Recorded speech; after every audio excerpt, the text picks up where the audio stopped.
Begitu bulan ke-7 itu jadi fate. Dan itu sampai keluarganya, kokonya tuh dokter salah kayaknya. Nggak mungkin, Rick. Kalau namanya udah laki-laki, udah bakal laki-laki. Kalau perempuan masih bisa berubah jadi laki-laki, karena kelipat mungkin kan.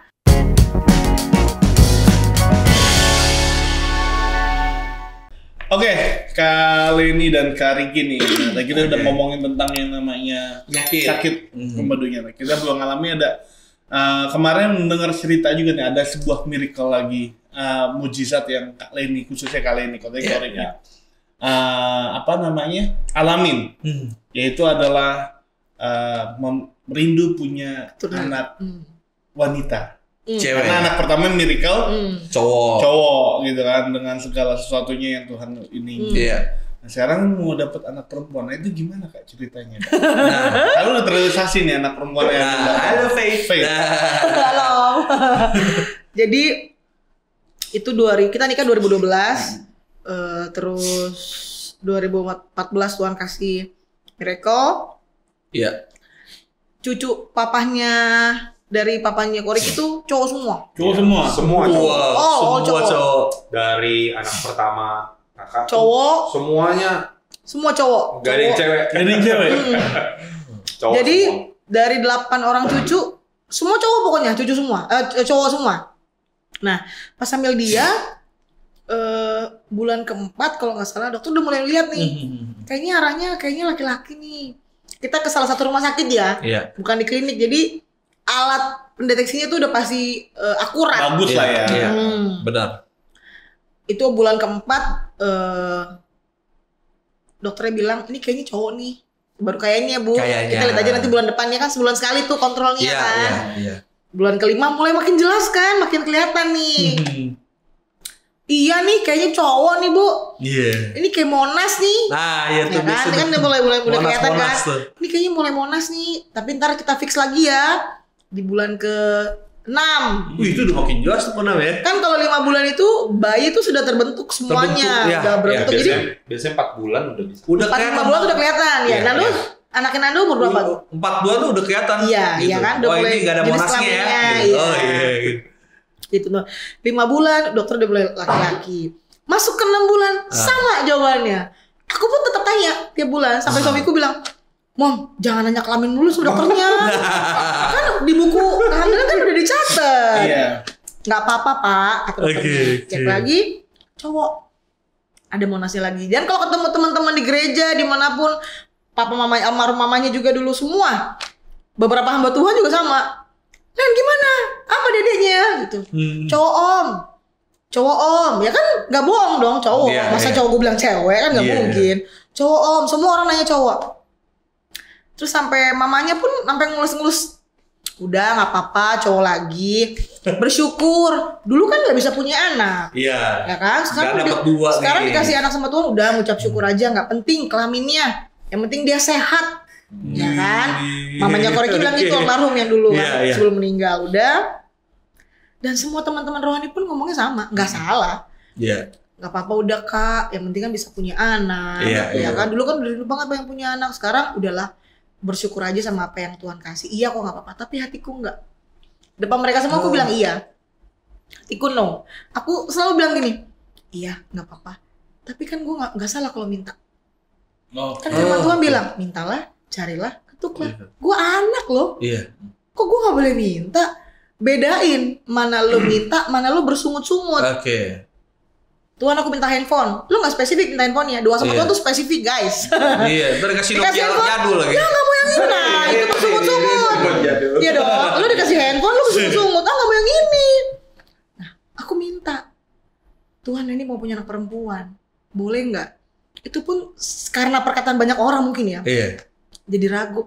Tapi kalau Tuhan kayak gini ya udah deh aku nurut aja. Iya, saya secara medis kan juga jelas banget tuh kan. Udah jelas, itu udah 6 bulan. Itu bulan ke-6 ya. Jadi di antara kurun waktu bulan ke-6 ke-7 aku doa. Sampai aku pernah doa di kamar mandi. Lagi mandi kita gak pakai baju dong. Logikanya lo doa sama Tuhan masih di kamar mandi sih. Iya. Doa sama Tuhan di tempat yang maksudnya menghargai Tuhan lah guys. Jangan sembarangan maksudnya. Yes. Tapi saking saking gue terlatih sama kakak-kakak rohani yang dulu ya. Lu kalau doa di mana aja, lu mau diangkut, lu mau di motor, lu lagi mandi, lu mau ngapain ki, lagi ngapain ki. Kalau waktunya lu mau ngobrol, lu ngomong, lu minta aja. Kan Tuhan nggak terbatas oleh waktu dan tempat dan kondisi. Ya dong. Di kamar mandi tuh gue doa sengerang itu yang gue inget. Di kamar mandi tuh gue bilang ini, Tuhan, lo ini pengen punya anak cewek. Nih manja nih. Kasih ya Tuhan, boleh ya. Ini kondisi udah 6 bulan nih. Udah 6 bulan lewat nih, antara mau ke 7 bulan. Ya udah deh, tapi kalau Tuhan gak kasih gak apa-apa deh. Tapi ini maunya anak cewek. Boleh ya Tuhan, please. Gue sebegitunya. Gue begitu deh di kamar mandi kan gak ada orang. Maksudnya gak kayak anak kecil minta mainan. Gue sampai seplis-plis itu sama Tuhan. Gue inget banget itu kejadian gue lagi di deket rumah nyokap. Masih ngontrak di rumah nyokap. Gue deket rumah nyokap. Gue disitu gue minta, Tuhan mau ya please. Sempat berpikir tapi lo gak boleh paksa Tuhan tanda tangan proposal yang lo mau. Sempat kepikiran kayak gitu-gitu tuh. Gue gak berhenti ngerang, gak berhenti ngerengek minta, Tuhan please lagi mau perempuan boleh ya Tuhan ini mau. Pokoknya gue segitunya ya, saat teduh juga lah, doa juga maksudnya. Tapi actionnya gue itu sama Tuhan. Masuk ke bulan ke-7 ke rumah sakit, gue tanya lagi dokternya, Dok, kelamin anak saya apa dok? Sampai suamiku tuh jangan nanya lagi kalian. Ya ngapain ditanya terus, kalau kelamin perempuan berubah ke laki-laki mungkin. Karena dokter bilang kelipet panasnya. Ya. Tapi kalau udah laki-laki nggak mungkin berubah lagi. Mau membelah dua nggak mungkin. Nggak mungkin membelah dua. Iya benar. Cek lah sama dokternya, kan ada buku catatan semuanya. Cek sama dokternya. Kok monasnya hilang bu? Hah? Maksudnya monasnya hilang? Anak saya gak punya kelamin dong. Jadi aku tidur nih, monitornya di depan nih gede. Enggak, bukan maksudnya gak punya kelamin bu. Kok monasnya gak ada ya suster? Coba suster gitu kan, dicek lagi. Bener kok kemarin ada monasnya, kata dokternya kan. Gak ada. Terus maksudnya anak saya gak ada monasnya gimana dok? Ya panik lah dek, gue kan gak ngerti bahasa medis. Dipikir gak ada. Iya, monasnya hilang, adanya setting dompet. Maksudnya setting dompet jadi guna-guna dok. Ada setting dompet di perut saya. Gue gak ngerti dek. Gue gak ngerti bahasa gituan. Maksudnya setting dompet gimana dok? Anaknya perempuan. Itu Koriki langsung ngembeng air mata. Kenapa? Karena kita sering debat. Lagi sering debat kenapa? Kakak gak mau siapin nama laki-laki. Oh gitu. Jadi actionnya iman kakak dari awal kakak hamil, kakak cuma siapin nama untuk anak perempuan. Jadi gak cuma doa tapi aksi. Dia kesel. Jadi kita debatnya tuh. Maksudnya paling gak gini. Prepare lah, ada cowoknya juga. Ada prepare lah, cowoknya tuh kita prepare gitu loh. Maksudnya ada yang memang dari awal itu nemunya adalah kata faith doang. Faith doang. Kata yang pertama kita dapat itu cuma faith doang. Tapi maksud aku ya kita jangan cuma sediain itu gitu loh. Iya normalnya orang tua pasti kan, siapin 2 nama. Karena kan apalagi dari 4 bulan itu dokter udah bilang cowok gitu. Aku nggak mau siapin nama cowok. Alexander kayak apa kayak Jacob kayak Yakub atau nggak ada. Aku mau nama Faith kok cewek. Ya nggak bisa yang kayak dulu dia kan anak pertama kan kita kasih cewek cowok. Jangan nanti pas lahir baru nyiapin nama. Kayak nggak niat banget sih. Jadi mami papa mama untuk siapin kita nama. Iya benar. Aku nggak mau kasih nama laki-laki. Dan kita udah sharing dan hamilnya bareng sama anaknya Ko Indra, sama Ko Idris. Jadi kita hamilnya bareng. Kurang lebih nggak jauh beda lah. Begitu sharing apa anaknya cowok. Tapi aku bilang apa? No, cewek. Belum ketemu dokter nih. Tapi aku nggak mau iman itu cowok. Nggak berharap, maksudnya nggak jadi nanti berkelainan itu juga, nggak tolak dan lain, tapi itu imanku yang aku nggak perlu perkatakan keluar karena hasil medisnya laki-laki. Gitu, nggak bisa kan lo itu nanti orang mikir ih terlalu ngeroh nih orang gitu, terlalu ini nih. Nggak, aku tetap, tapi hatiku yang koneksinya sama Tuhan. Gitu, udah begitu bulan ke-7 itu jadi faith dan itu sampai keluarganya kokonya tuh dokter salah kayaknya. Nggak mungkin, Rick. Kalau namanya udah laki-laki, udah bakal laki-laki. Kalau perempuan masih bisa berubah jadi laki-laki, karena cepat mungkin kan. Nggak mungkin. Udah lu pindah dokter coba. Enggak udah di sini aja kok. Udah nanti pas lahiran aja yang membuktikan. Mamanya aja nggak percaya. Koko cicinya nggak percaya karena kita udah bilang itu laki-laki dari awal. Ketemu dokter sampai terakhir tuh laki-laki. Sampai akhirnya begitu melahirkan itulah pembuktian. Tahu nggak? Ada bahkan koko cicinya ada yang salah satunya tuh mengkonsumsi daging-dagingan. Daging, kacang, maksudnya pokoknya daging-dagingan lah ya, katanya kan biar bisa jadi perempuan. Iya. Kan?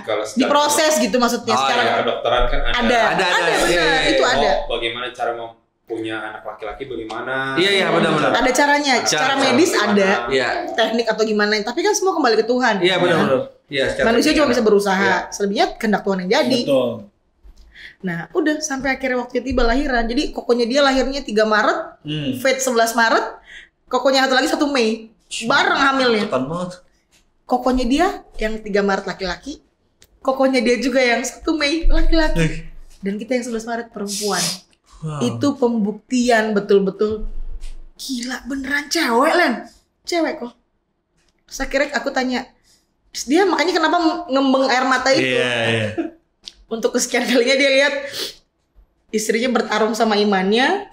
Sedangkan dianya tuh nggak support, maksudnya udahlah sayang, apa aja bersyukurlah, mau itu perempuan mau laki-laki, dia nggak salah guys, bilang itu nggak salah. Dan Tuhan kasih pikiran juga buat kita kan. Tapi kan Tuhan izinin aku minta ketuk cari, kan Tuhan yang bilang. So nggak apa-apa guys minta. Waktu kondisi hidup lu berkenan sama Tuhan, lu minta apa salahnya? Anak minta sama bapak, kita nggak salah. Anak mau minta sesuatu, apakah kamu nggak akan kasih? Nggak mungkin. Selagi itu masih normal, baik buat dia. Pasti kasih, apalagi Tuhan. Tuhan kasih. Aku cuma inget firman itu doang. Mintalah, carilah, ketuklah. Aku nggak inget firman Tuhan yang lain. Maksudnya saat itu aku diingetin itu aja. Oh jadi gue boleh minta ya Tuhan? Boleh minta. Tuhan jawab. Dan itu mencengangkan semua orang. Itu merevisi surga itu. Dan cowok bukan ke surga, revisi. Waduh nih kali ini revisi nih kan. Merevisi surga berat banget. Kan dari cowok ke cewek. Dan akhirnya betul-betul perempuan sampai gede nih nggak jadi laki-laki, tetap perempuan. Akhirnya papahnya kita susun beberapa nama. Papanya deklarasi namanya, maksudnya deal namanya L. Dominic Faith Ruth Wilson. Artinya apa? Perempuan wanita cantik kepunyaan Allah yang memiliki iman yang kuat. Makanya terbukti ya pas doa ya. Benar. Batu hancur digantikan yang baru. Tadi kali ini bilang bahwa untuk sekian kalinya matanya mengembang Koriki gitu. Iya. Emang ya waktu dulu juga Endo pernah dengar katanya yang anak pertama juga gitu ya. Koriki nggak percaya ya. Itu kalau itu udah kacau. Sampai dikatain istriku gila ya. Gitu. Benar. Itu gimana? Jadi anak pertama kan aku riwayat PCOS. Iya. PCOS apa sih? Polycystic ovarium syndrome. Jadi sel telurnya kecil-kecil. Mau kondisi sperma bagus kayak gimana pun, waktu ketemu sama sel telur dia nggak mau berkembang jadi embrio. Dia nggak mau. Dan itu lagi banyak di nama wanita-wanita khusus Indonesia. Bukan di Indonesia doang, tapi di seluruh dunia. Itu udah lagi banyak-banyaknya. Kenapa sih? Makanan ya? Karena pola makan yang kotor, pola makan yang nggak sehat, jam tidur yang berantakan. Mungkin kalau orang tua zaman dulu makanannya kan sehat semua ya. Kalau kita kan junk food. Maka anaknya bisa sampai belasan gitu. Iya, bisa sampai belasan. Iya. Sekarang mah nggak mungkin kayaknya bisa kayak gitu sekarang. Gitu bener-bener perempuan khususnya ya. Jadi makanannya bener-bener mesti dijaga. Sedangkan aku makanannya jorok. Junk food, cireng abang-abang gerobak, batagor abang-abang gerobak ya kan. Terus es kelapa pinggir jalan gue nggak tahu tuh es kelapa beneran es kelapa apa udah dicampur sama air tajin gitu atau apa? Nggak tahu. Air apa tuh? Kalau dengar apa tuh? Yang suka bercanda tuh? Air mana? V. coli apa? Ini apa namanya bakteri E. coli. Nah, iya, maksudnya beneran jorok lah mungkin makanannya ya gitu. Akhirnya divonis sama dokter. Jadi 2013 aku program hamil. Oke. Dokter nggak mau bilang aku PCOS dulu. Itu kita ke 4 dokter ya. Itu udah ke 4 dokter di 3 rumah sakit yang berbeda. Dokter udah kemana-mana deh. Jadi kita nggak mau denger referensi dari satu dokter doang, nggak mau. Bukan second opinion kan? Udah dokter ini. Terus ke rumah sakit yang pertama, dokter bilang nggak apa-apa ini hormonal aja. Dikasih obat hormon, naik 20 kilo dalam waktu 2 bulan. Wah kacau itu dari. Oh yang waktu kalian ini mengembang ke kanan ke kiri dari ya? berat 48 ke 75 kalau nggak salah. Itu lebih 20 kilo lebih ya. Dari 48 ke 75 lebih dari 20 itu. Pindah lagi ke dokter yang sebelah, dimarahin sama dokter sebelah, rumah sakitnya beda. Ibu kenapa dikasih obat main minum aja? Seharusnya kalau dikasih obat cari tahu efek sampingnya bla bla bla. Lah, kamu pernah kalau sakit tipes cari tahu dulu obatnya. Ini efek sampingnya apa? Pasti langsung minum. Bener nggak? Kan dari dokter. Kan dari dokter. Aku nggak cari tahu lah dok. Dan dokter yang kedua ini profesor. Profesor dokter kandungan. Galak banget pokoknya kasih tahu. Udah. Dia udah tahu nih penyakitku apa. Dia nggak mau kasih tahu kayaknya. Kita tunggu ya bulan depan. Udah cek lagi di bulan depan. Jawabannya sama. Ini hormonnya ibu berantakan. Karena menstruasinya nggak beraturan. Jadi kadang mens, kadang enggak, kadang mens, kadang enggak. Mundur 2 bulan, 3 bulan, 4 bulan. Nah, pindah lagi dokter yang lain. Pokoknya mau dapat tuh yang bagus di telinga. Mau dapat kabar tuh yang telinganya enak didengar gitu. Nggak, jawabannya sama. Sampai akhirnya kita ke dokter yang keempat terakhir. Kita cek sama dia, yuk kita ke lab. Ke lab, cek semua-muanya dicek. Bulan depannya, 3 bulan lagi setelah itu, Koriki yang dicek spermanya. Jadi dia dulu, aku dulu, Desember. Itu, jadi September aku udah resign dari perusahaanku kerja. 2000, karena dokter ini bilang aku harus kurusin berat badanku. Turunin 8 kilo si profesor ini. Turunin 8 kilo dok, 1 kilo aja saya ngap-ngapan dok. 8 kilo gimana caranya? Boleh nggak dok minum susu yang bisa ngurangin nafsu makan? Tahu lah ya susu-susu merek itu kan. No. Semua makanan minuman yang mau dibilang sehat nggak sehat, pokoknya yang masuknya lewat lambungmu dan masuk lewat pencernaanmu nggak boleh. Lah gimana ya kalau namanya makan pasti masuk ke situ dok? Nggak boleh. Pokoknya nggak boleh kata dokter. Akhirnya aku nggak ada minum obat, nggak ada sama sekali. Bener-bener olahraga diet, ngurangin makanan jorok, bersih semua. Akhirnya September aku resign, November aku berhasil turunin berat badan 11 kilo. Ya, aku penggila mie intut gitu ya. Waduh, itu kalau pakai telur Reno setengah matang pakai cabe. Setengah malam lagi. 2 mangkok lagi kan? Stop, pokoknya semua stop. Aku penggila mie itu kan. Akhirnya di stop semua. Desember ketemu dokter ini, hasil labnya keluar. Karena November akhirnya kita cek lab. November akhir kalau nggak salah. Jadi Desember keluar hasilnya. Dokter bilang, terus dia elus-elus tangan. Bu, program hamilnya kita perpanjang ya. Loh, kok diperpanjang dok? Emang hasil labnya apa? Hasil labnya ibu positif PCOS. Polycystic ovarium syndrome. Itu apa dok? Begini-begini dijelasin. Gak apa-apa mungkin Tuhan masih mau kita program dulu ya bu. Percaya kok Tuhan gak akan kasih anak-anaknya mandul. Itu kayak dikasih petir siang bolong. Karena waktu aku udah tahu teman-teman yang riwayat PCOS kan sulit punya keturunan kan. Iya, aku nggak mau ngalamin itu. Ngerti nggak? Jadi waktu aku dikasih tahu dokter PCOS aku kayak akhirnya gue kena juga untung ada dia gitu. Aku sempat mau kecewa sama Tuhan karena mikirnya Tuhan aku bikin salah apa? Iya. Kok Tuhan nggak kasih aku kok Tuhan izinin ini terjadi sama aku sih? Ya udahlah aku berhenti pelayanan aja lah. Atau apalah mungkin Tuhan aku banyak salahnya sama Tuhan. Akhirnya dia kuatin, enggak. Aku nggak tuntut kamu punya anak kok. Karena ada beberapa temennya juga maksudnya, ya kamu lu tuh sama deh kayaknya sama gua, lu tuh sama. Ini sebelum ini. Lu PCOS nih kayak gue nih, PCOS nih kayak gue. Aku bilang keluar statement itu dari dokter gitu kan. Teman-teman yang PCOS tuh gitu. Lu kayaknya sama deh sama gue. Lu PCOS lo gini lo. Jadi karena dia cerita tuh riwayatnya sama, gejalanya pun sama gitu. Makanya gue bilang jangan dimanin. Gak usah dengerin. Jangan didengerin. Gitu. Akhirnya pas statement itu, makanya dia udah kayak ngerti itu. Aku langsung diem, makanya diusap-usap sama dokternya. Sabar ya bu, sabar ya. Aku langsung, gue bikin salah apa di jalan tuh aku nangis. Aku bikin salah apa sama Tuhan sayang, bla bla bla. Wah udahlah. Terus Koriki bilang udah, kamu boleh makan lagi. sini itu. Ya kan? Maksudnya ya instan itu. Jadi selesai itu Januari aku pelayanan di salah satu di Dharma Wangsa lah ya. Aku pelayanan di sana, diminta sama Om Bambang di situ. Terus yang khotbah aku sebut nama aja ya. Itu Kak Michael Richard Luhulima.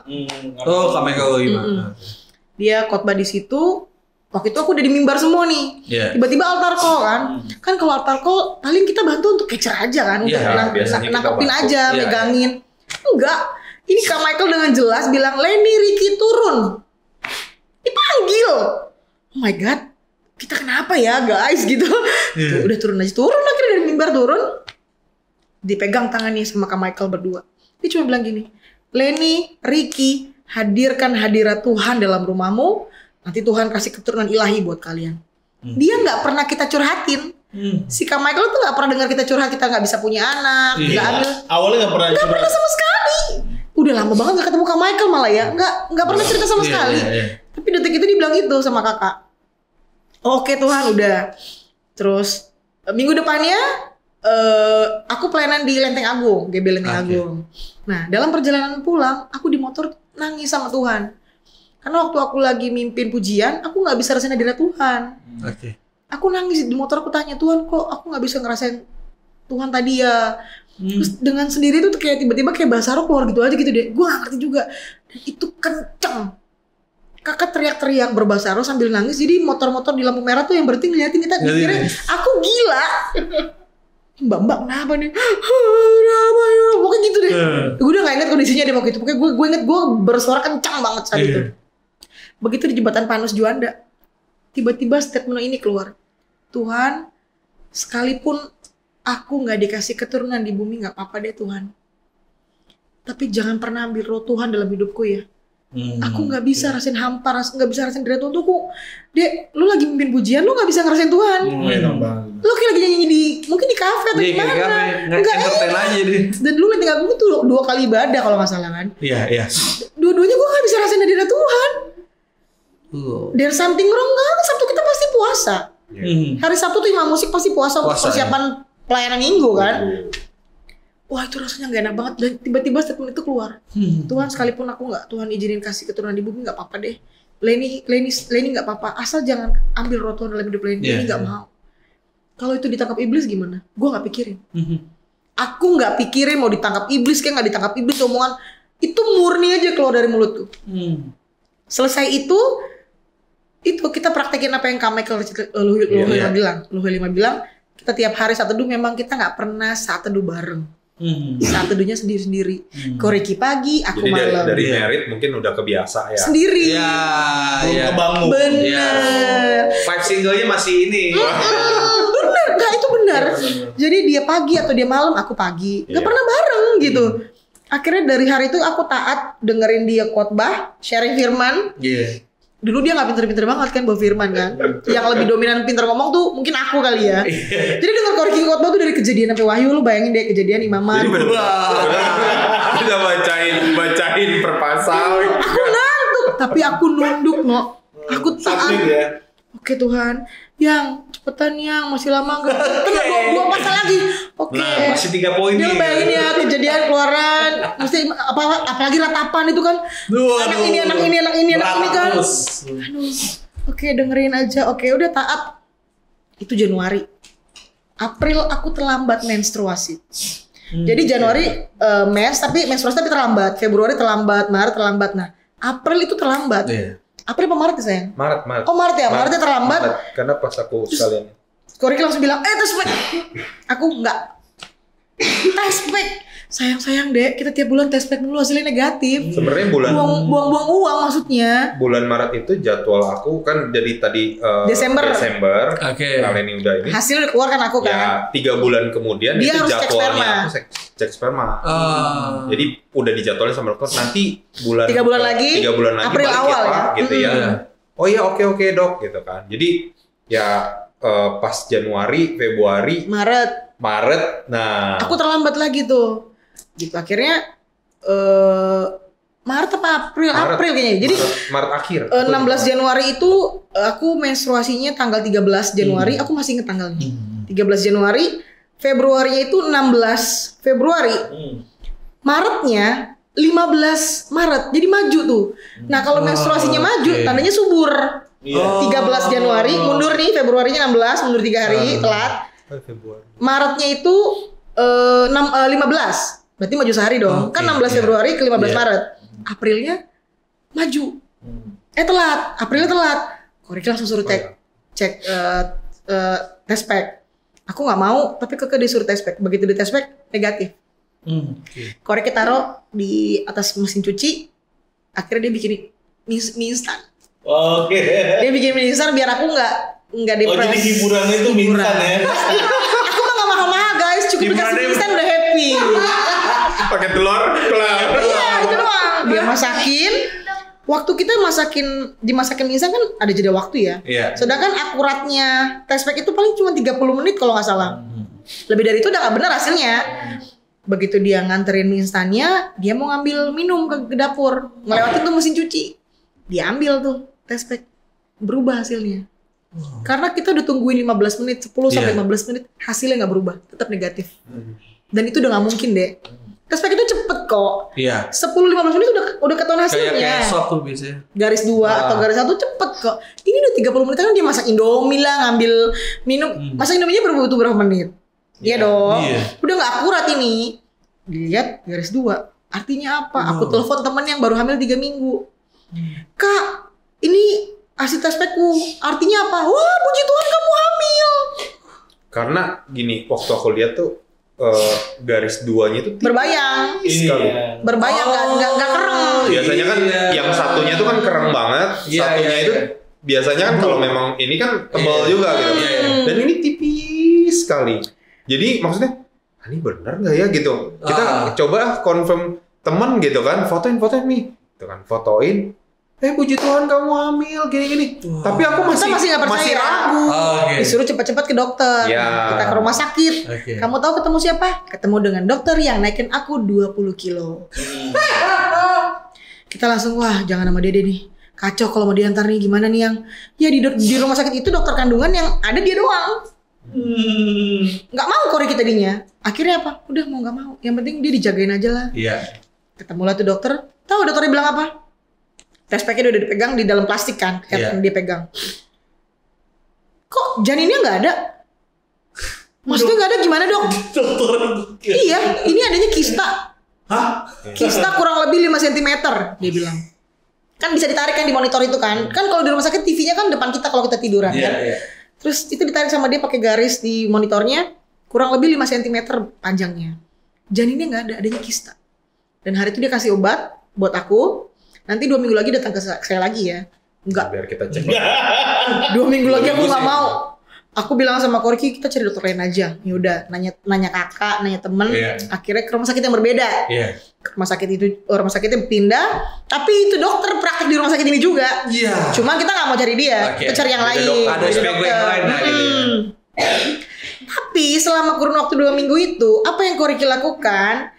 Gitu, dia men-treatku tuh like crazy people gitu. Jadi kan aku ngomong sendiri. Dek, kita mandi air hangat yuk. Kita pakai baju apa ya? Dia udah percaya kalau aku tuh hamil. Udah hamil. Iya. Jadi walaupun dokter pertama itu bilang kamu kista gitu ya. Aku nggak mau percaya. Dia nggak percaya. Pokoknya aku yakin aku hamil. Walaupun secara medis itu kista. Karena dia mungkin secara batin udah merasa gitu ya. Ada batin ibu lah gitu kan. Kayak merasa. Tapi aku nggak ngerasa jadi ibu juga saat itu. Aku kayak lagi nggak ngerasa jadi ibu, tapi aku cuma mengimani bahwa ini nggak kista. Ini kandungan. Ini anak, ini nggak kista. Tapi gue nggak ngerasain gue feeling like mother gitu, ibu. Nggak ada rasa itu. Cuman ini nggak kista, ini anak, ini nggak kista, ini anak begitu. Aku ajak dia ngomong tiap hari. Dan tahu apa yang Korek lakukan? Waktu aku ngomong depan cermin nih, misalkan dia di kasur, aku ngaca, kita pakai baju apa ya dek? Biar mami cakep, apa segala macam. Manggilnya masih adek kan? Korek yang gini nggak? Dia pikir gue ngomong sendiri, gila. Itu sakit hati loh. Maksudnya gini, kok lo gak support sih gitu waktu gue lagi berjuang, gue hamil loh gitu. Kok lo malah berpikir gue gila sih gitu kan. Sampai satu waktu aku lagi pulang pelayanan, kita makan di suatu tempat pas kita makan aku bilang gini sama dia karena besoknya jadwal cek ke dokter Senin. Aku ingat banget itu Minggu, Seninnya aku cek. Aku bilang gini, kalau besok hasilnya aku positif hamil, kamu nggak akan dapat gelar papa, ayah, bapak, daddy, tapi no. Anak ini akan panggil kamu om. Aku bilang itu serius, tanya dia. Aku bilang itu. Terus bilang jangan gitu dong sayang. Aku kan pasti gini loh. Aku tuh nggak bisa kayak kamu. Aku tuh percaya sama apa yang dokter kasih tahu. Laki-laki kan percaya dengan logikanya. Dokter bilang hasilnya itu kista bukan janin. Gimana aku bisa bilang itu janin sayang? Gitu, tapi aku udah terlanjur bilang kayak gitu. Dia minta maaf, akhirnya kita rekonsiliasi. Aku pun nggak mau simpen sakit hati terlalu lama. Buat apa nyimpen sampah lama-lama kan? Aku nggak mau simpen itu. Kita kirim maaf-maafan. Besoknya ketemu dokter, cek. Iya gimana? Ada yang bisa saya bantu? Keluhannya apa bu? Kan dokter kandungan awal-awal gitu kan? Iya dok. Gini dok, ini hasil tes pack saya. Hasilnya positif 2 loh. Dua-duanya positif. Aku punya 2 tes pack. Oh, jadi 2 tes pack yang ini? Tes pack yang lama. Tes pack yang lama yang dua itu aku bawa. Dua-duanya positif. Terus kenapa kalau positif dokter yang sebelumnya, aku nggak sebut merek, nggak sebut rumah sakit, kurang etis kan etikanya. Dokter yang sebelumnya bilang saya ada kista dok. Oh di hidung telur sebelah mana nggak tahu. Dok yuk naik berbaring. Begitu berbaring dicek sampai ditekan sama dia. Kistanya sebelah mana? Hidung telur kiri apa hidung telur kanan? Aduh saya nggak inget dok. Berapa senti? Kurang lebih 5 senti. Itu gede dong. Seharusnya kalau segitu kedeteksi sama USG. Dan kamu tahu nggak? Yang waktu kista itu aku nggak USG, aku transvaginal. Jadi kamera 2 dimensi masuk. Seharusnya lebih detail, lebih kerekam. Kalau USG kan di luar perut. Iya dong, masih ada kulit kan. Ini kamera yang langsung masuk ke dalam tubuhku. Itu seharusnya lebih jelas. Makanya dia bilang itu kista, bukan janin. Aku jelasin sama dokternya, dok saya transvaginal. Itu kista dok. Sebelah mana tapi? Hidung telur kiri apa kanan? Sampai dia tekan aku bilang, dok sakit. Nggak ada bu. Kistanya nggak ada. Ini tuh malah adanya dengan santainya dia ngomong. Nggak dengan beban berat atau dengan ini kistanya nggak ada. Ini malah adanya lancar gitu ngomongnya. Ini malah adanya janin usianya udah 6 week 3 days. Wow. 6 week. Itulah ngembeng korek yang pertama kali. Ngembeng keduanya yang sama Fed tadi. Jadi 2 kali ngembeng ya korek. Itu dia ngembeng. Dok yang benar. Benar. Makanya saya tadi bingung. Hidung telur mana yang ada kistanya. Transvaginal tuh lebih jelas seharusnya. Ini nggak ada. Adanya janin 6 week 3 days. 6 week 3 D. Wow. Begitu keluar. Dia langsung pegang tanganku. Sayang maafin aku ya bla bla. Iya udah nggak apa-apa. Tapi aku pikir udah sampai situ aja kan. Begitu kita ngantri obat, kan nunggu tuh dikasih lama ya dia penuh ya. Kok Ricky berlutut depan semua orang yang itu. Dia udah gak peduli siapa yang mau ngeliatin dia. Dia minta ampun.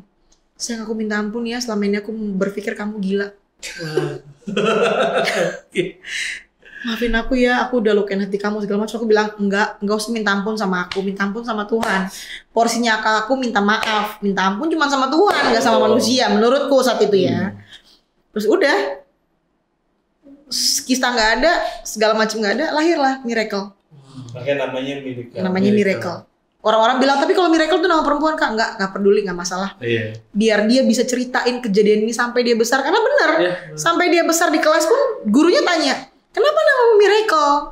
Karena dulu mami nggak bisa punya anak, Miss misalkan gitu. Jadi dia bercerita kebaikan Tuhan lewat kehidupannya. Gurunya ngembeng nggak matanya? Gurunya balik lagi ya. Ini revisi surga pertama itu. Oh kita jangan gitu. Iya. Sampai teman-temanku tuh bingung aku bisa hamil, bisa melahirkan gitu. Maksudnya Len lu kan sama gue sama penyakitnya PCOS gitu. Karena sampai hari itu dia belum hamil juga gitu. Beberapa teman-teman sekolahku yang PCOS juga sama. Lu kemana Len? Ya aku jelasin dengan tidak embel-embel rohani ya. Ya gue cuma doa sama Tuhan. Iya benar. Ya mungkin lu doa sama Tuhan lu aja gitu. Maksudnya ya kita mengarahkannya ya apa adanya. Iya betul. Sampai hari ini ada miracle, ada faith. Itu karena Tuhan tuh hidup sama kita. Maksudnya gini, nggak sama kita lah, sama semua anak-anaknya. Cuma mungkin kadang manusianya kita banyak ragunya sih. Iya benar. Banyak ragunya Tuhan tuh hadir apa enggak dalam hidup kita. Padahal dia kasih dirinya di kayu salib tuh udah otomatis gitu, udah otomatis hadir dalam hidup kita semuanya gitu, nggak mungkin enggak sih. Cuman mengimplementasikannya aja yang kita kadang dagingnya masih lebih dominan dibanding rohnya. Bener gak sih? Apa aku salah ya? Bener kan? Maksudnya. Bener. Jadi yang kita lihat kali ini dan Kori gitu melakukan iman yang belum terjadi, belum terlihat, tapi udah dinyatakan duluan gitu. Sedangkan banyak orang kayak DP dulu nih, kelihatan dulu deh baru beriman gitu. Jadi benar-benar ya Tuhan senang tuh kayak gitu. Tapi itu nggak terlepas dari didikan kakak-kakak rohani sih ya, karena aku tertanam di youth, dia tertanam di youth, sama kakak-kakak rohani, Kak Beben, Kak Andi, gitu kan. Maksudnya Kak Ernest, Ko Indra, mereka tuh nanemin yang tanpa kita sadar tuh nempel di kepala. Hidup deket sama Tuhan tuh nggak rugi. Benar. Bukan hitung-hitungan ya, tapi benar. Nggak mungkin lah kita hidup sama Tuhan gak ada cobaannya. Itu pasti ada lah guys. Tapi waktu kita bener-bener serahin full nih, bukan angkat tangan ya. Angkat tangan tuh lo menyerah. Tapi lo bener-bener Tuhan, I'm surrender gitu. Gue berserah sama Tuhan, bukan menyerah ya Tuhan. Gue berserah tapi gue nggak menyerah. Tuhan pegang kendali kok. Dia rela mati kasih tubuhnya buat kita. Masa perkara punya anak Tuhan gak kasih? Masa perkara sakit Tuhan gak kasih? Dia kasih tubuhnya paling berharga loh. Kadang yang penting juga satu hal juga kita harus cepat sadar akan peringatan atau alert dari Tuhan gitu ya kan. Jangan sampai istilahnya aku pernah dengar jangan sampai lu tergeletak dulu baru sadar kalau Tuhan mau sesuatu dari lu gitu. Jangan sampai seperti itu. Jangan melenceng. Baru lu balik gitu loh. Balik ke jalan Tuhan. Jangan sampai seperti itu dulu gitu. Maksudnya lebih baik waktu Tuhan kasih ingat, ya kan?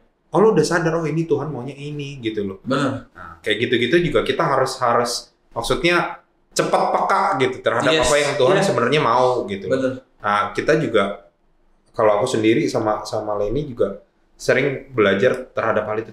Dia juga sering banget nih ingetin gitu loh, apalagi dalam pekerjaan. Aduh, kok begini ya gitu ya. Ya udah, ayo kita ingetin lagi. Mungkin Tuhan maunya kamu kayak begini gitu. Jadi kita langsung ada alert dari diri sendiri gitu kalau oh ya ayo kita balik. Enggak, tapi Roh Kudus tuh kalau Roh Kudus tinggal di dalam kita ya, itu udah alert yang paling utama. Iya, benar. Kita bikin salah dikit aja, hati kecil kita pasti langsung kasih tahu. Kayaknya nggak boleh gini deh. Kayaknya lo salah tadi lo ngomong gitu, dia takutnya sakit hati. Tadi lo begini, jangan begini. Rasanya semua orang punya itu ya. Tinggal kita mengaktifasikan itu jadi habit setiap hari. Makanya jangan tadi maksain kehendak kita. Betul. Makanya yang tadi aku bilang, aku bisa sampai komunikasi di kamar mandi karena habitnya udah terbiasa gitu. Komunikasi sama Tuhan di segala penjuru. Gue lagi di kereta, lagi di mana. Setuju. Itu karena dilatih sama kakak-kakak rohani dulunya kan. Gitu. Maksudnya sorry kalau ada yang nggak setuju ya. Contoh, kenapa sih kita kalau berdoa sakit atau apa, kenapa sih harus cari hamba Tuhan? Nggak salah didoain, tapi kita kan punya kuasa yang sama yang hamba Tuhan punya guys. Setuju. Gitu bedanya kita nggak mengaktifkan itu aja. Cara ngaktifinnya gimana? Ya lo hidup intim sama Tuhan. Gitu doang sih. Sama aja kayak lo maksudnya lo tahu lo bisa bekerja ini, tapi lo nggak mau mengerjakannya. Lo udah kerja di perusahaan ini, lo nggak mau ngerjain, tapi lo terima gaji. Maksudnya kayak lo udah ditebus lo, udah lunas lo, tinggal ayo do something bareng sama Tuhan. Tuhan nggak butuh kita juga sebenarnya. Ada batu juga Tuhan bisa pakai batu kok. Tapi Tuhan cuma pengen kita worship aja bareng, punya hubungan intimate sama Tuhan. Dia tuh pengen punya komunikasi sama anak-anaknya itu aja sih. Lebih ke gitu sih dia. Kita nggak mau dibilang ngeroh ya. Karena kita punya temen banyak banget dan kita nggak mau hidup yang terlalu ngeroh sama mereka. Nanti mereka jauhin kita. Benar. Kita main sama mereka biar langsung lihat sendiri kita tuh kayak gimana sehari-harinya sama mereka. Dan puji Tuhannya ya mereka bisa lihat sendiri gitu bahwa oh mereka anak Tuhan ya. Oh mereka, tapi kita tetap pasti bikin salah, nggak mungkin nggak bikin salah. Cuman ya responnya itu tadi waktu udah mulai melenceng. Tuhan udah bilang nggak boleh, jangan tunggu tiarap dulu baru balik ke rumah Tuhan. Iya benar. Cepet-cepet balik bertobat minta ampun. Gitu sih dia. Khususnya buat anak muda ya. Betul. Buat anak muda khususnya kalian gak rugi deh hidup sama Tuhan. Aku dari kecil Ino tahu. Sabtu tuh aku pasti di Sabtu aku nggak pernah namanya clubbing, dugem. Maksudnya ya kalaupun youth-nya libur, nggak pernah aku nongkrong gitu tuh nggak. Aku nggak menghabiskan masa wudhu aku untuk sia-sia. Nggak. Ino tahu tiap Sabtu kita wajib youth. Dari zaman KBBN. Malah dulu lebih parah ya, no. Rabu doa pengerja, Kamis doa keliling, masuk menara. Yud tuh saya seminggu tuh bisa 4 kali di hari Minggunya ada ini apa tuh di menara atas. Iya, menara doa. Iya apa? Kita doa topang. Aduh lupa itu. Topang untuk ibadah minggu depan gitu kayak bener-bener masa mudamu tuh jangan disia-siain. Kenapa? Itu bekal kamu untuk nanti kamu menikah dan kehidupan selanjutnya. Kamu mau hidup seperti apa? Hari ini tuh yang menentukan kamu besok kayak gimana. Dan terlihat musisi yang iman, yang akhirnya kita tuh itu investasi dari kali ini kalau dari kakak-kakak rohani kita juga gitu. Iya kan? Nggak tiba-tiba orang punya iman seperti itu. Yes. Setuju, gitu. Keren. Thank you kali ini Koriki. Gila, 2 syuting. Akhirnya ada AMG dan Fate. Syuting tinggi ini loh. Iya, Miracle dan Fate. Wow. Oke, thank you bagi teman-teman yang udah nonton video ini. Bagi yang tertarik boleh nonton video berikutnya hanya dalam satu channel Millennial Bapak.